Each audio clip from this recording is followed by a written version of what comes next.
परिचय। माँ, तुम क्या कर रही हो? रिया, मैं फॉयल की मदद से खाना पैक कर रही हूँ। माँ, मैं तुमसे कुछ जानना चाहती हूँ। ये किस प्रकार का फॉयल है? ये एक एल्यूमिनियम फॉयल है जिसका इस्तेमाल पैकिंग में होता है।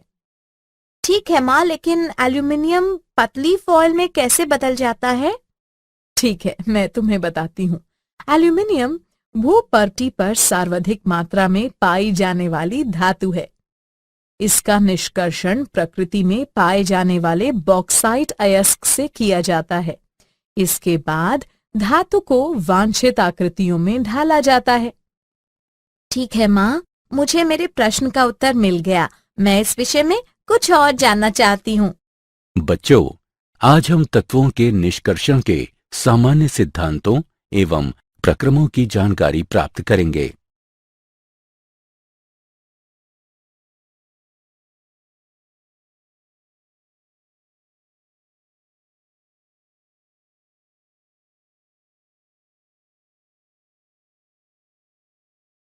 उद्देश्य। इस पाठ के अंत में आप निम्न करने में सक्षम हो जाएंगे: मूल पारिभाषिक शब्दावली को परिभाषित करना, धातुओं की उपलब्धता की जानकारी प्राप्त करना, अयस्क संघनन का वर्णन करना, संघनित अयस्क से कच्ची धातु के निष्कर्षण का विश्लेषण करना, धातु कर्म के ऊष्मागतिकी सिद्धांतों को समझना, लोहे, तांबे एवं जिंक के निष्कर्षण का विश्लेषण करना, धातु कर्म के वैद्युत रसायन सिद्धांतों को समझना, सज्जीकरण का वर्णन करना, एल्यूमिनियम, तांबे, जिंक एवं लोहे के अनुप्रयोग को समझना।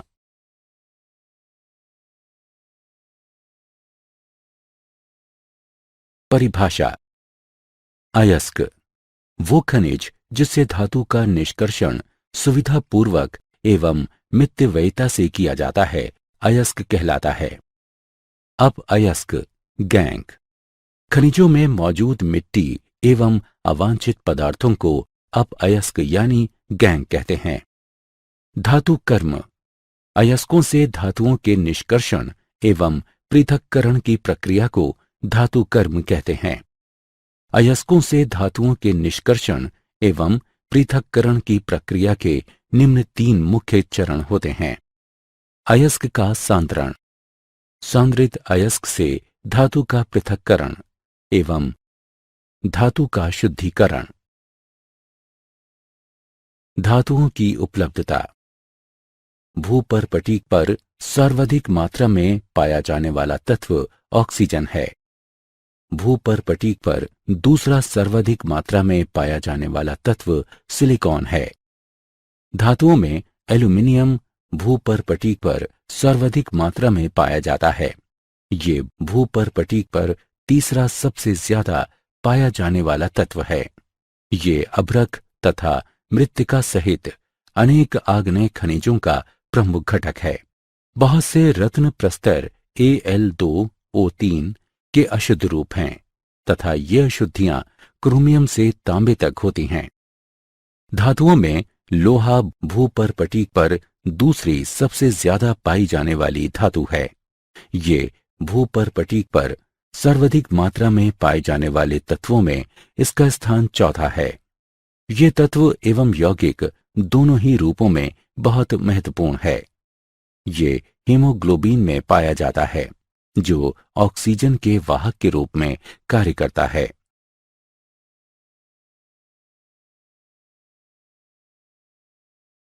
अयस्कों का सांद्रण।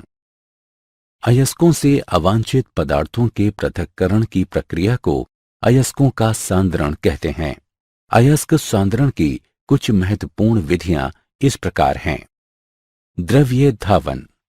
ये विधि अयस्क तथा अपअयस्क कणों के आपेक्षिक घनत्वों के अंतर पर निर्भर करती है। इस प्रक्रिया में चूर्णित अयस्क को जल की तेज दाब वाली धारा से धोया जाता है, जिससे अपअयस्क के हल्के कण धुल जाते हैं और भारी अयस्क बचे रह जाते हैं। निक्षालन। इस विधि में अयस्क का एक उपयुक्त अभिकारक से शोधन कराया जाता है और जिसमें अयस्क तो घुल जाते हैं किंतु अविलय होने के कारण अपअयस्क बचे रह जाते हैं। बॉक्साइट के निक्षालन से एल्यूमिना प्राप्त किया जाता है। इस प्रक्रिया में बॉक्साइट अयस्क का कास्टिक सोडे से शोधन किया जाता है। Al2O3 सांद्रित विलय में घुल जाता है और अपअयस्क बचे रह जाते हैं। विलयन में कार्बन डाइऑक्साइड गैस प्रवाहित कर एल्यूमिनेट को उदासीन कर लिया जाता है एवं जल योजित Al2O3 अवक्षेपित हो जाता है। जल योजित एल्यूमिना AlOH3 को छानकर सुखाकर तथा 1470 केल्विन तापमान तक गर्म करके पुनः शुद्ध एल्यूमिना प्राप्त कर लिया जाता है।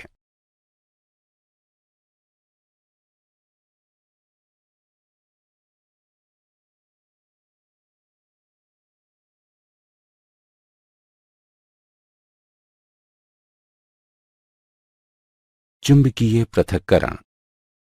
चुंबकीय पृथक्करण विधि अयस्क के दो घटकों में चुंबकीय गुणों की भिन्नता पर आधारित होती है। चूर्णित अयस्क को एक घूमते हुए पट्टे पर डाला जाता है जो चुंबकीय रोलर पर लगा होता है।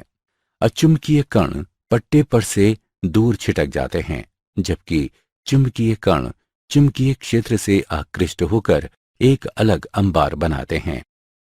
इस विधि का उपयोग कैसिटरटाइट, मैग्नेटाइट, क्रोमाइट एवं पाइरोलुसाइट से अयस्क कणों को अलग करने में किया जाता है।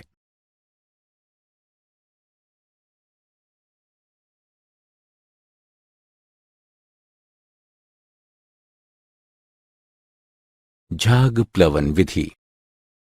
इस विधि का उपयोग मुख्यतः सल्फाइड अयस्कों के सांद्रण में किया जाता है। इस प्रक्रिया में निहित नियम ये है कि सल्फाइड अयस्क कण चीड़ के तेल से तथा मैल के कण पानी से भिगोए जाते हैं। इस विधि में चूर्णित अयस्क का पानी मिलाकर घोल बना लिया जाता है। फिर इसमें चीड़ का तेल, वसा अम्ल एवं जेंथेट जैसे संग्राही तत्व मिला दिए जाते हैं।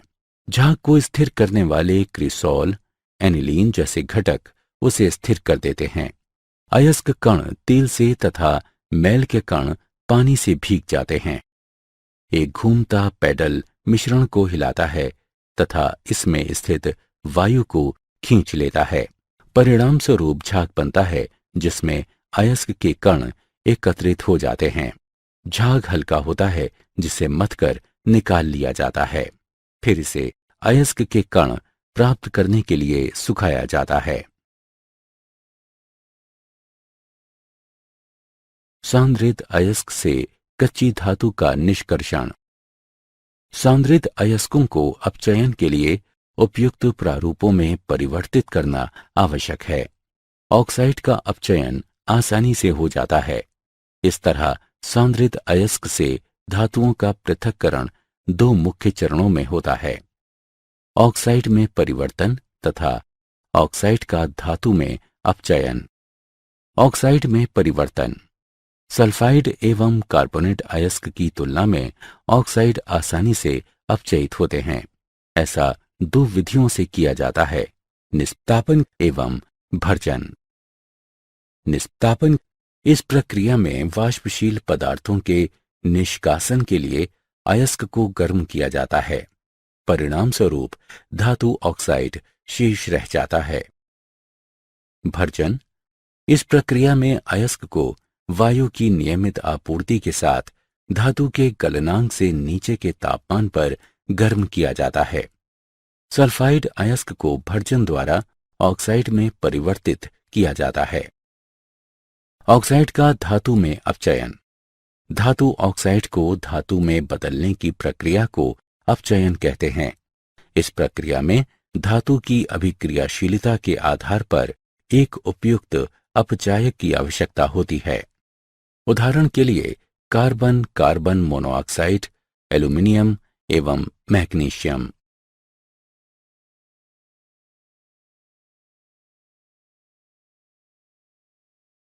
कच्ची धातुओं के निष्कर्षण के उदाहरण। आइए कच्ची धातुओं के निष्कर्षण का एक उदाहरण लें।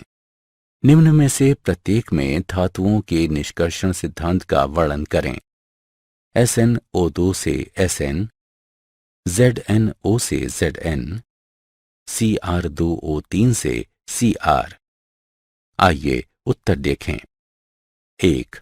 SnO2 से Sn का निष्कर्षण कार्बन को अपचायक के रूप में प्रयोग कर किया जाता है। Sn एक कम क्रियाशील धातु है। 2. ZnO से Zn का निष्कर्षण कार्बन मोनोऑक्साइड को 1600 केल्विन तापमान पर अपचायक के रूप में प्रयोग कर किया जाता है।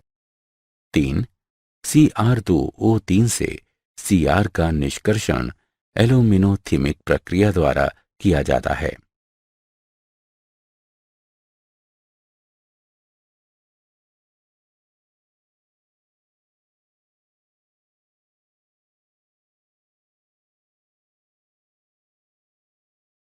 धातु कर्म के ऊष्मागतिकीय सिद्धांत। धातु कर्मीय परिवर्तनों के सिद्धांत को समझने में गिब्स ऊर्जा हमारी सहायता करती है। किसी प्रक्रम के लिए किसी विशिष्ट तापक्रम पर गिब्स ऊर्जा में परिवर्तन डेल्टा जी का वर्णन निम्न समीकरण की सहायता से किया जाता है। डेल्टा जी बराबर डेल्टा एच घटा टी डेल्टा एस, जहां डेल्टा एच एंथैल्पी में परिवर्तन है तथा डेल्टा एस एंट्रोपी में परिवर्तन है। जब डेल्टा जी का मान ऋणात्मक होगा तभी अभिक्रिया आगे बढ़ेगी।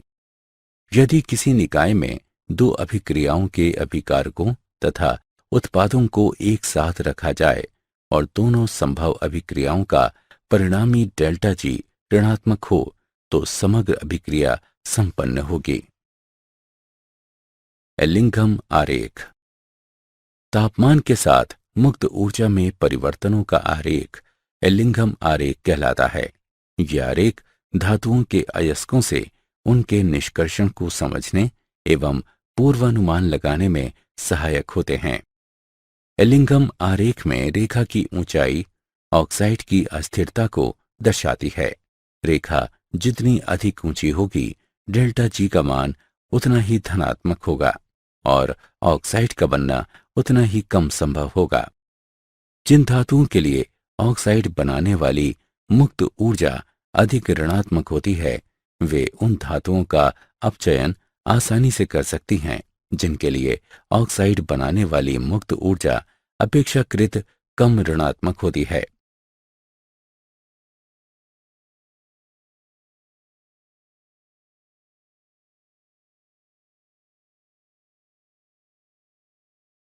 आयरन का निष्कर्षण लौह निष्कर्षण। धातुओं में भूपर्पटीक पर दूसरे स्थान पर सर्वाधिक मात्रा में पाई जाने वाली धातु लोहा है।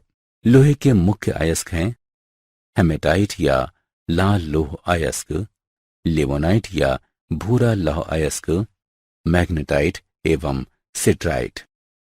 लोहे को अधिकतर उसके ऑक्साइड अयस्कों से ही निष्कर्षित किया जाता है। इन अयस्कों में 20 से 55% तक लोहा होता है। अयस्क का सांद्रण। मिट्टी, रेत इत्यादि के मैल कण चूर्णन क्रिया से दूर किए जाते हैं। निस्तापन एवं भर्जन। चूर्णित अयस्क को कोयले के साथ मिलाकर भट्टी में खूब गर्म किया जाता है। इससे नमी दूर हो जाती है। कार्बनिक पदार्थ ऑक्सीकृत हो जाता है। सल्फर एवं आर्सेनिक मैल कण वाष्पशील ऑक्साइड बनकर दूर हो जाते हैं तथा अयस्क छिद्रिल हो जाता है जिससे अभिक्रियाएं आसान हो जाती हैं। प्राक्कलन। निस्तापित एवं भर्जित अयस्क को चूने के पत्थर एवं कोक के साथ 8:1:4 की मात्रा में मिलाकर वात्या भट्टी में डाला जाता है। वात्या भट्टी में अभिक्रियाएं। वात्या भट्टी रिफ्रैक्टरी ईंटों से बनी एक लंबी चिमनी नुमा संरचना होती है। भट्टी में गर्म हवा पेंदे से प्रवाहित की जाती है। जैसे जैसे चार्ज नीचे आता है, ये उच्च तापमान क्षेत्र से गुजरता है। वात्या भट्टी के अलग अलग हिस्सों में तापमान की भिन्नता के कारण अलग अलग क्षेत्रों में विभिन्न प्रकार के रासायनिक परिवर्तन होते हैं। दहन क्षेत्र, ये भट्टी का सबसे निचला हिस्सा है। यहाँ गर्म वायु के झोंके से कोक जल उठता है। इस क्षेत्र का तापमान 1500 डिग्री से 2000 डिग्री सेल्सियस तक होता है। कार्बन डाइऑक्साइड ऊपर की ओर जाकर रक्तिम गर्म कोक से मिलती है। अपचयन का ऊपरी क्षेत्र, ये भट्टी का सबसे ऊपर का हिस्सा है। इस क्षेत्र का तापमान 250 डिग्री से 700 डिग्री सेल्सियस तक होता है। यहाँ कार्बन मोनोऑक्साइड आयरन के ऑक्साइड को स्पॉन्जी आयरन में अपचयित कर देती है। अपचयन का निम्न क्षेत्र, भट्टी के मध्य भाग में 1000 डिग्री से 1200 डिग्री सेल्सियस तापमान में अंतिम अपचयन होता है। कार्बन मोनोऑक्साइड से प्राप्त कार्बन लोहे के साथ अभिक्रिया करता है तथा मैल के कण भी गलित लोहे में घुल जाते हैं। फ्यूजन यानी विलयन क्षेत्र, जहाँ का तापमान 1200 डिग्री से 1500 डिग्री सेल्सियस तक होता है। चूने का पत्थर कैल्शियम ऑक्साइड में अपघटित हो जाता है। ये एक प्रगलक के रूप में कार्य करता है तथा SiO2 एवं Al2O3 जैसी अशुद्धियों को धातु मल बनाकर अलग कर देता है। गलित लोहा वात्या भट्टी की तली में इकट्ठा हो जाता है। धातुमल हल्का होने के कारण गलित लोहे के ऊपर तैरता है। धातुमल को धातुमल छिद्र में से प्रवाहित कर अलग कर दिया जाता है।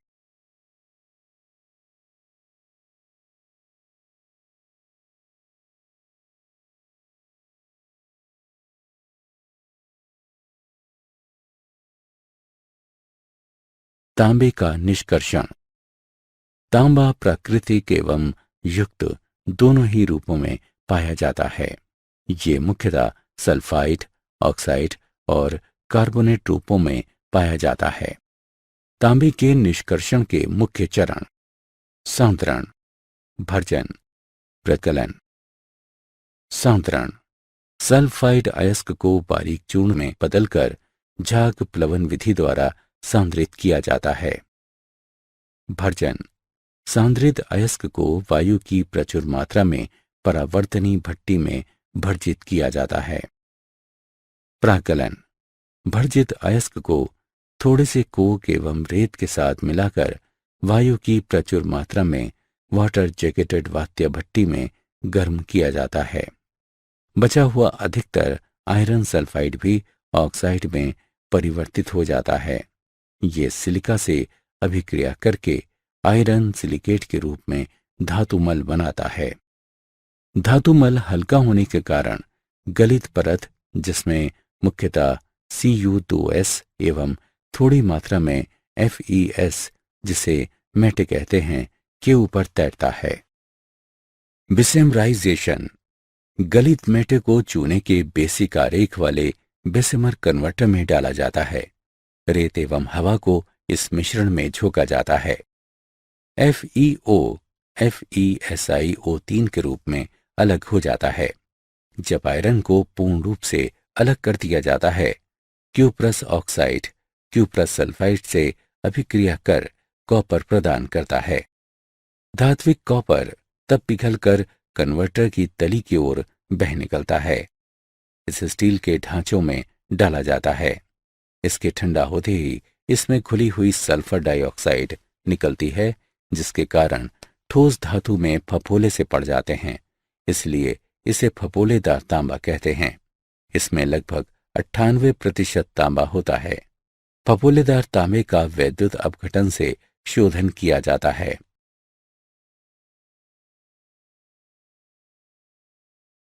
जिंक का निष्कर्षण। चूंकि जिंक कॉपर से अधिक क्रियाशील है, इसलिए जिंक ऑक्साइड का अपचयन Cu2O के ताप से अधिक तापमान पर कोक द्वारा किया जाता है। तापन के लिए ऑक्साइड की कोक तथा मृदा के साथ छोटी छोटी ईंटें बनाई जाती हैं। उत्पन्न हुई कार्बन मोनोऑक्साइड भी जिंक ऑक्साइड का जिंक में अपचयन कर सकती हैं। अशुद्ध जिंक को स्पेल्टर कहते हैं। धातु को आस्वित कर तथा तीव्र शीतलन द्वारा शोधित किया जाता है।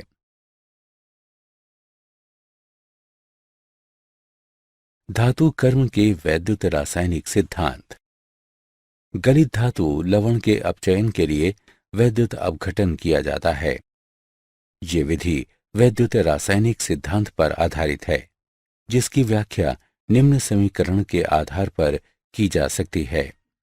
डेल्टा जी नॉट बराबर minus n E not F, जहां n इलेक्ट्रॉनों की संख्या है और ई नॉट निकाय के रेडॉक्स युग्म का इलेक्ट्रोड विभव है। अधिक क्रियाशील धातुओं के लिए ई नॉट का मान अधिक ऋणात्मक होता है, इसलिए जी नॉट धनात्मक हो जाता है तथा अपचयन कठिन हो जाता है। यदि रेडॉक्स युग्म के ई नॉट का मान धनात्मक हो तो जी नॉट ऋणात्मक हो जाएगा और कम क्रियाशील धातु को उसके लवण से अधिक क्रियाशील धातु से प्राप्त किया जा सकेगा। एल्यूमिनियम का निष्कर्षण। एल्यूमिनियम का निष्कर्षण Al2O3 2H2O बॉक्साइट से किया जाता है। बॉक्साइट का सांद्रण निक्षालन विधि द्वारा किया जाता है। शुद्ध Al2O3 में Na3 Al F6 या CaF2 मिलाया जाता है, जिससे मिश्रण का गलनांक कम हो जाता है और इसमें चालकता आ जाती है। वैद्युत अपघटन की इस प्रक्रिया को हॉल हेरॉल्ट पराक्रम कहते हैं। फ्यूज्ड मिश्रण को ग्रेफाइट छड़ों के बने एनोड तथा कार्बन परत के बने कैथोड से वैद्युत अपघटित किया जाता है।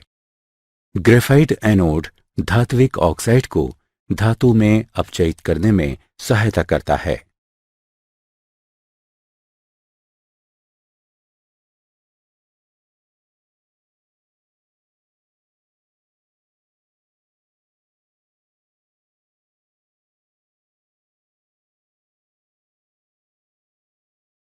ऑक्सीकरण अपचयन। अधातुएं अपने खनिजों से वैद्युत रासायनिक ऑक्सीकरण द्वारा प्राप्त की जाती हैं। उदाहरण के लिए लवण जल के वैद्युत अपघटन से एनोड पर Cl2 प्राप्त होती है। क्लोरीन ऋण जल में उपस्थित आयन के ऑक्सीडेशन के लिए गिब्स ऊर्जा की मानक अभिक्रिया। उच्च धनात्मक मान वैद्युत अपघटन की आवश्यकता बताता है। क्लोरीन ऋण आयन के ऑक्सीडेशन के लिए 2.2 वोल्ट विद्युत वाहक बल की आवश्यकता होगी तथा n का मान 2 है। परंतु जलीय विलयन में एक और अभिक्रिया भी होती है। इस अभिक्रिया को 1.2 वोल्ट के विभवांतर से प्राप्त किया जा सकता है। इसलिए अभिक्रिया की ऊंची दर के लिए एक अधिक विभवांतर की आवश्यकता होती है।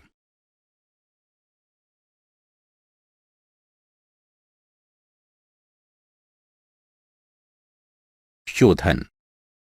निष्कर्षण से प्राप्त धातुओं में सामान्य रूप से कुछ मैल कण मिले होते हैं। उच्च शुद्धता की धातु प्राप्त करने के लिए अनेक विधियां प्रयोग में लाई जाती हैं। ये विधियां धातु एवं उसमें उपस्थित अशुद्धियों के गुणों में अंतर पर निर्भर करती हैं। आसवन। ये विधि कम क्वथनांक वाली धातुओं के शोधन में प्रयुक्त होती है। अशुद्ध धातु को वाष्पीकृत करके शुद्ध धातु को आश्रुत के रूप में प्राप्त कर लिया जाता है। उदाहरण जिंक एवं पारा। द्राव गलन परिष्करण। इस विधि में कम गलनांक वाली धातु को पिघलाकर ढालू सतह पर बहने दिया जाता है। इस प्रकार अधिक गलनांक वाली अशुद्धियां अलग हो जाती हैं। उदाहरण के लिए टिन। वैद्युत अपघटनी शोधन। इस विधि में अशुद्ध धातु को एनोड तथा शुद्ध धातु को कैथोड बनाते हैं। उसी धातु के विलय लवण को वैद्युत अपघटक के रूप में प्रयोग करते हैं। विद्युत धारा प्रवाहित करने पर अशुद्ध धातु धात्विक आयन बनाती है जो कैथोड पर जाकर शुद्ध धातु के रूप में इकट्ठे हो जाते हैं। उदाहरण तांबा, जिंक एवं एल्यूमीनियम। मंडल परिष्करण। ये विधि इस सिद्धांत पर आधारित है कि अशुद्धियों की विलयता धातु की ठोस अवस्था की अपेक्षा गलित अवस्था में अधिक होती है। अशुद्ध धातु की छड़ के एक किनारे पर लगे वृत्ताकार गतिशील तापक की सहायता से इसे गर्म किया जाता है। मैल कण संलग्न गलित मंडल में दूसरे किनारे पर चले जाते हैं तथा शुद्ध धातु क्रिस्टलित हो जाती है। इस क्रिया को बार बार दोहराया जाता है तथा तापक को एक ही दिशा में बार बार चलाया जाता है। उदाहरण, इसका प्रयोग अर्धचालकों को शुद्ध करने में किया जाता है। वर्णलेखिकी विधियां। ये विधि शोधन के इस सिद्धांत पर आधारित है कि अधिशोधक पर मिश्रण के विभिन्न घटकों का अधिशोषण अलग अलग होता है। स्तंभ वर्णलेखिकी में Al2O3 का अधिशोषक के रूप में प्रयोग किया जाता है। पृथक किए जाने वाले मिश्रण को उपयुक्त विलायक में लेकर स्तंभ पर लगाया जाता है। कम घुलनशील घटक पहले अधिशोषित होते हैं तथा अधिक विलय घटक बाद में अधिशोषित होते हैं। ये विधि उन तत्वों के लिए उपयुक्त है जो सूक्ष्म मात्रा में पाए जाते हैं तथा जिसमें तत्व और अशुद्धियों के रासायनिक गुणों में अधिक भिन्नता नहीं पाई जाती। एल्यूमीनियम के अनुप्रयोग। एल्यूमीनियम चूर्ण का प्रयोग लोहे एवं अन्य सतहों को ढकने के लिए सिल्वर पेंट्स में किया जाता है। इसका प्रयोग ऑटोमोबाइल एवं वायुयान में प्रयुक्त होने वाली मिश्र धातु को बनाने में किया जाता है। इसका प्रयोग सिगरेट एवं कन्फेक्शनरी के आवरण पत्रा के लिए पतली पन्नी बनाने में किया जाता है। इसका प्रयोग विद्युत ट्रांसमिशन केबल बनाने में किया जाता है। इसका प्रयोग बर्तन, ट्रे, फ्रेम एवं अन्य सजावट के सामान बनाने में किया जाता है। हल्की सुचालक एवं जंग प्रतिरोधी होने के कारण इसका प्रयोग मिश्र धातु बनाने में किया जाता है। उदाहरण के लिए मैग्नीशियम, डुरालुमिन एवं एल्यूमीनियम ब्रॉन्ज।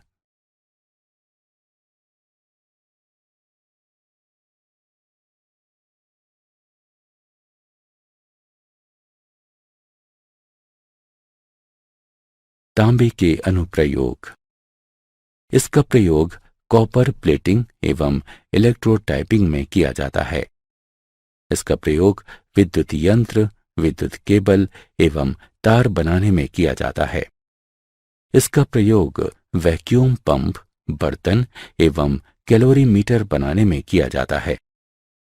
इसके बहुत से यौगिकों का प्रयोग कीटनाशक, पीड़कनाशक एवं पिगमेंट्स बनाने में किया जाता है।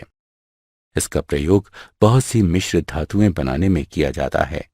उदाहरण के लिए पीतल, जर्मन सिल्वर एवं गन मेटल इत्यादि।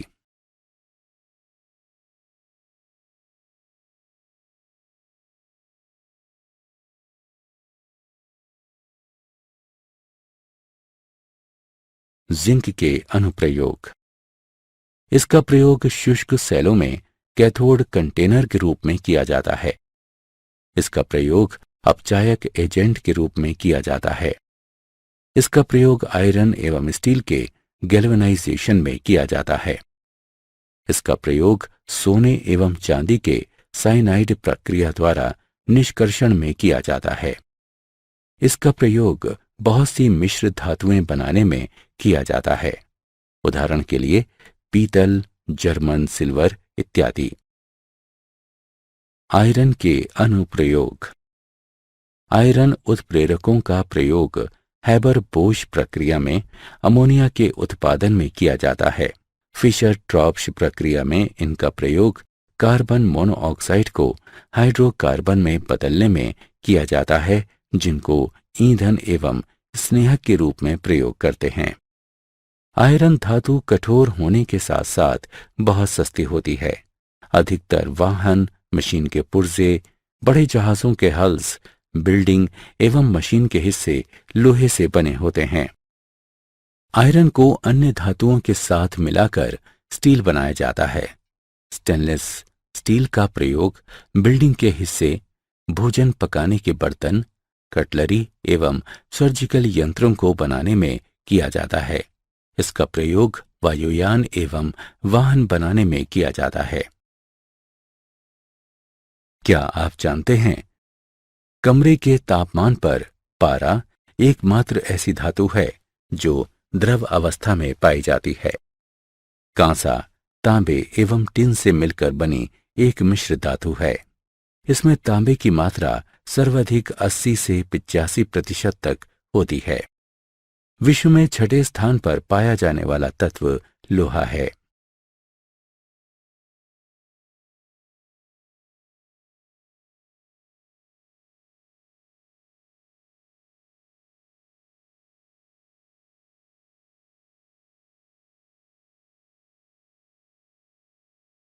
सारांश।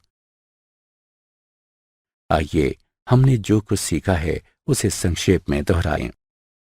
वो खनिज जिससे धातु का निष्कर्षण सरलता एवं आर्थिक सुगमता से होता है, अयस्क कहलाता है। अयस्कों से अवांछित पदार्थों के पृथक्करण की प्रक्रिया को अयस्कों का सांद्रण कहते हैं। झाग प्लवन विधि का प्रयोग मुख्यतया सल्फाइड अयस्कों के सांद्रण में होता है। तापमान के साथ मुक्त ऊर्जा में परिवर्तनों का आरेख एलिंघम आरेख कहलाता है। गलित धातु लवण के अपचयन के लिए वैद्युत अपघटन किया जाता है। ये विधि वैद्युत रासायनिक सिद्धांत पर आधारित है। उच्च शुद्धता की धातु प्राप्त करने के लिए अनेक विधियां प्रयोग में लाई जाती हैं। ये विधियां धातु एवं उसमें उपस्थित अशुद्धियों के गुणों में अंतर पर निर्भर करती हैं। इन विधियों को शोधन कहते हैं। मंडल परिष्करण विधि इस सिद्धांत पर आधारित है कि अशुद्धियों की विलयता धातु की ठोस अवस्था की अपेक्षा गलित अवस्था में अधिक होती है। वर्णलेखिकी विधि शोधन के इस सिद्धांत पर आधारित है कि अधिशोषक पर मिश्रण के विभिन्न घटकों का अधिशोषण अलग अलग होता है।